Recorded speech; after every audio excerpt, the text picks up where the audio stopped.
about.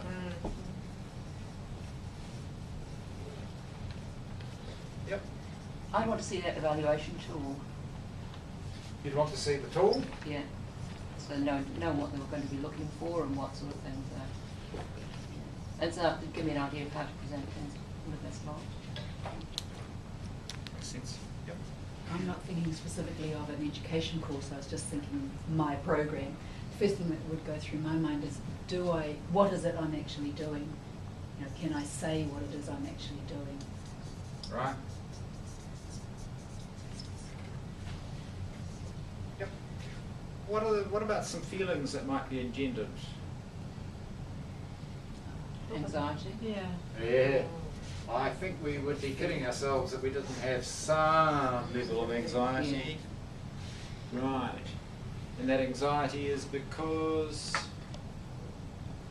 You'd want to know the outcome. If it didn't come positive, what was going to be the outcome? Yeah. Yep. Worst case scenario? Yeah. You should jump. You'd be able to jump. Yeah. Yeah. Should we be looking on Seek?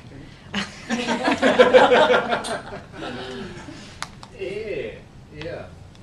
I mean, this would be it would be surprising if people in the program didn't have some level of anxiety about evaluation. That's absolutely comes with the territory. Agree with that? Oh, absolutely, yeah. And in fact, that's pretty much the standard thing with anyone, even if they know that there's an evaluation as part of their contract and their program. They get anxious when the evaluators are turning up. So that first meeting is really important. So that would depend, wouldn't it, on the agenda of the evaluation? Because I'm sitting here thinking, well, the evaluation is because I'm feeling that my program might be under threat, then yes, I would be feeling very anxious. If I thought the agenda of the evaluation was actually around sustainability and improvement, then my anxiety might be more about being excited about it. Yeah. So, see, for me, it's all about what the gaze is looking at me. I think that's a really good point. That would be, that shows an understanding of evaluation. Whereas I think that for not everybody necessarily would have that level of understanding. They still might think that they were being audited or tested or reviewed. Or judged. Or judged. And I mean, there are some who definitely, the same as you, it's like, this is about improvements and this is great and they're excited, but yeah, not everybody gets that. Right. So, yeah, as long as that agenda is about improvement and not some political ploy to get rid of it. And so your question here is, I'd want to know what the agenda was. So what is it that you would be looking for from evaluators at this point? Transparency. Yeah. Transparency. Yep. Clarity. Yep. We've already had that. Somebody said that the tool that they might be using, the plan. Yeah. These are the things that people are looking for in this potentially anxiety-making time, and that's partly why we have to go through this process of planning, proposals, etc. So I think it's always good to put ourselves on the other side of this business from time to time to think about what might be happening. Okay. I want to do it that way.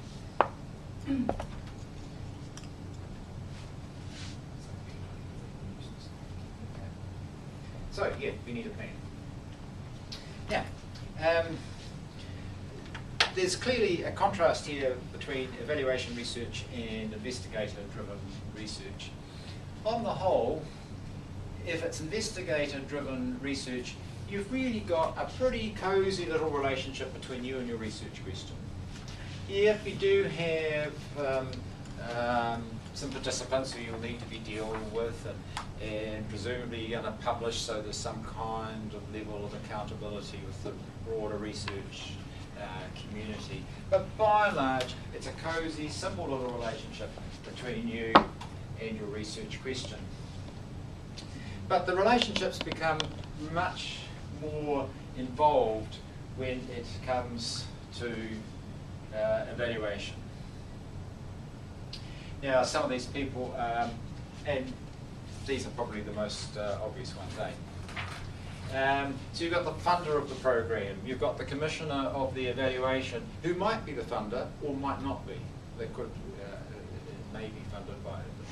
You've got the people who work on the program, but typically managers may have a different set of interests and concerns from staff. You've obviously got clients, but typically there may also be secondary clients. So think of the domestic violence program that's working with perpetrators of abuse. There's some family members who are very much secondary clients.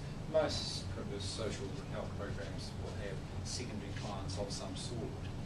You could probably add in referral agencies. That's a group that I haven't put up here. And there may be others too. So we've got a complex set of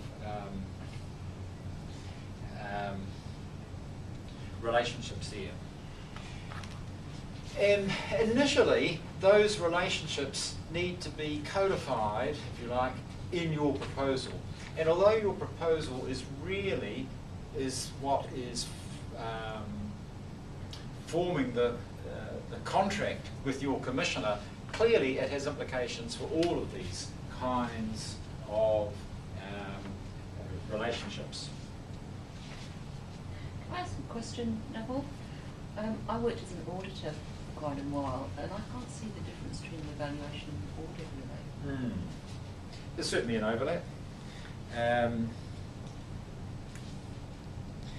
Audit, as I understand it, is more about is this evaluand,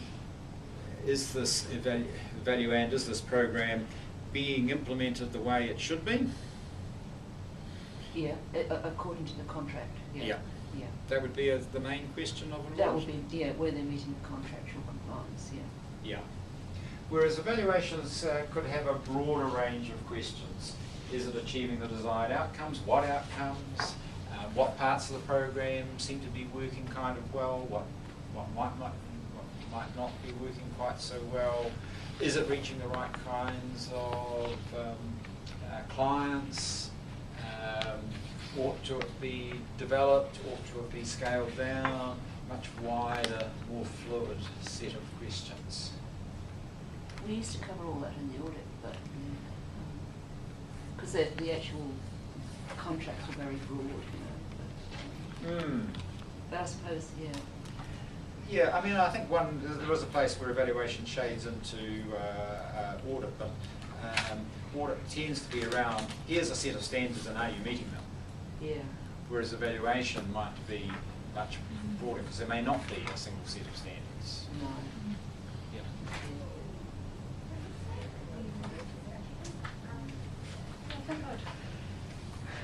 I do think that there can be aspects of audit within an evaluation, and I mean, one of the things that if I go out to do an evaluation, I often get from the staff and the managers initially thinking I'm there to audit them. So they're thinking I'm wanting to see, have they ticked off this, have they done that? I want to look at their files, make sure their files are all up to date and that sort of thing. Yeah. Whereas usually what the job is as an evaluator is to work out with them what is it that you're doing, how are you implementing the service, what kinds of things are working well, what things have you tried and they didn't work and why didn't they work and what have you done instead, and if there's things that aren't working, what else could be done to kind of solve those situations. I might look at the files, but I'm not there to kind of audit their files. I'm there to see, yep, they've got files, I might be able to get some information about clients, then I'll go and talk to clients, I'll talk to referrers, I'll sort of build a picture of the service, which just seemed, I guess that's how I do it. Yeah, and just listening to you, as an evaluator, I might say, look, stop putting so much time into your files. It's not that important. Yeah, you're probably wasting that time. There's probably a better way of ensuring that information is passed on to one or another. So one of the outcomes of evaluation is that if there were standards, they might be changed. Yeah. It's more of a creative process, I suppose.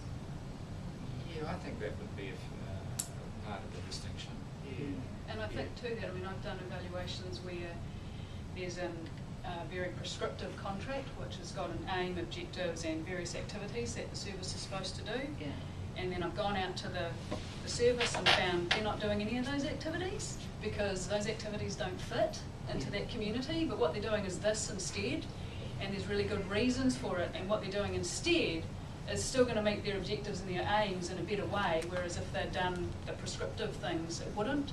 And so I've ended up, you know, and I mean, it's not to suggest that you can go out and do whatever you like and you'll get a good, you know, evaluation, but it's about looking at that, saying, okay, so talk to me about why you've done it that way, what's the reasons, and let's, you know, find out if this is a better way to do it, or if you should have been doing these activities. And so it's about building the whole picture, I guess, of what they're doing. And there've been recommendations of like, what they're doing is working much better than what originally you thought you wanted them to do. So what the recommendation is, support them to do it this way, because that's going to meet your big aim. Whereas if they did this, it would fall over in this community, no one would turn up. But what they've done is this instead, and that's working. So, you know, there's been occasions like that as well, whereas I think if I had more of an audit approach, the parameters for the audit would have been, they need to do these things, and if they're not, they get a cross sort of thing. In a very black and white way, but yeah. But that's just my, I'm being an auditor, so that's my approach. I think you're familiar with this kind of typology of evaluations that are really about the need for the program and what sort of program it might be. It's looking at program processes, what seems to be working, what seems to be not so crash hot. Implementation is looking at how is the program being implemented as specified. This is probably the sort of the evaluation that might be the closest to I suspect outcomes, not financial outcomes. That's probably a broader range. So how do we get to do an evaluation? Well, and this may probably apply to the projects that you folks will be or will be working on during the year. You're invited to do the evaluation, but more commonly, evaluations are set up in a competitive tendering process. So the commissioner of the evaluation does some scoping, decides what it is that they want from an evaluation, and puts out an RFP, a request for proposals. And evaluators such as Ruth writes a proposal, and that's really a tender for the work. So pretty much the same kind of way as they put out tenders to build roads or bridges or office blocks, government departments and big institutions tender for evaluations. So you submit them, your proposal, if you're kind of lucky, you'll be selected, then you'll sit down and talk through the finer details, sign a contract, and away you go. So one of the things to note here is the importance of your proposal. Getting work often depends on the quality of your proposal, eh? It is really, really important. That's what gets you the work if you are an independent contractor. Excuse me, Neville. So if you're an independent evaluator, what's the process about the request for proposals? How do you know what's out there? There is a government website, government electronic tenders, GETS website, that you can sign up to, and all of the RFPs for evaluations over a certain amount of money go on to that. So for the larger evaluations, and those parameters have changed over the years as to how much money it has to be, and before they have to put it on GETS and put it out for public tender. So that's government organisations, or is that that's government agencies, tenders, service. That's for all for government ones, so at that sort of national level, and then for any evaluations, I think it's evaluations under 50,000 or it's under 30,000, just depends. government agencies have to get 3 tenders, so they don't have to put it on that public tender site, but they have to get 3 tenders. And so that's often a phone call. If you've been around for a while, you might get called to say, can you put in a tender? So sometimes it takes a while to build up that reputation. And then for any others, it's often word of mouth. It's not something that's put in the paper, but it might be that I would get I don't know how many phone calls, probably at least a phone call a month from various organisations, councils, community groups, the whole range, other government agencies, just asking if I'd be interested in tendering for a project. So essentially you have to build up your reputation. Yeah, you do, and probably for that government website, or for the tenders that go on that, for the main, there's some big like market research companies that also do evaluation and social research, so some of them tender for those. Universities do, and research units from universities. That's probably the main competition. There's a few other, and then independent evaluators. Yeah, the fact is here at Wintec, most of our ones we are invited to. There's a certain amount of scoping going on by the organisation as to whether they do or do not want Wintec people to do it, but they do get a voucher. So mostly we're in that very lovely situation of being invited. However, it has a downside, which is that our proposals have up till now, and up to the last few years, been rather ragged, because all we've needed is for our research office to tick them off, our ethics committees. But our standards are going up here too, so we're trying to get to a much better proposal writing standard here. I was just checking my phone because the Gets people send you an email alert, and it was actually an email came through yesterday. I was going to show. It's not just for evaluation either. It's for all no, that's any yeah. But the trick is to tick the right selection, the right categories. Otherwise, you get tenders for possum control. Or building a toilet block in Southland or something. Everything. So it's for all of the things they have to publicly tender, and there's a requirement that they have to put it on that. They can choose to tender it in other ways as well, but there's actually a requirement. So it doesn't seem to have very many bugs in it. Yeah, and it's usually pretty robust. There are strict rules about how you communicate with the commissioner and stuff, so everybody's on a level playing field. But you can see that one of the downsides is you can put a lot of work into writing a proposal and it doesn't get accepted. And if you want to be paying the rent, you need to be building that into your cost structure. A slight modification to that contracting process is that sometimes I'll have a 2-stage thing. So rather than going straight to writing a full proposal, you put in a much briefer expressions of interest, which is good because it takes some of the angst out of it. And then only a small number of people do the hard work. So I mean, great. You're not having to go through that, but I thought it was worthwhile just sort of pointing that out as the way that the majority. Well, I don't know. Well, Neville, we are aiming to be going through it. In a few years, we'd like to be CHASP, Centre for Health and Social Practice, competitive tendering for some of these contracts. So it will come. Yeah. Oh, cool. So good to know a little bit about it. Okay, so now we're going to do a little planning exercise. So we've got a little scenario here, and we'll have people over here. You're going to be evaluators.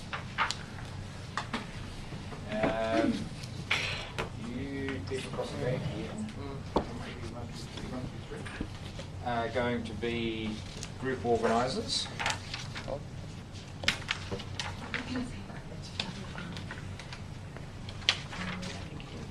And then around here, you're going to be social workers.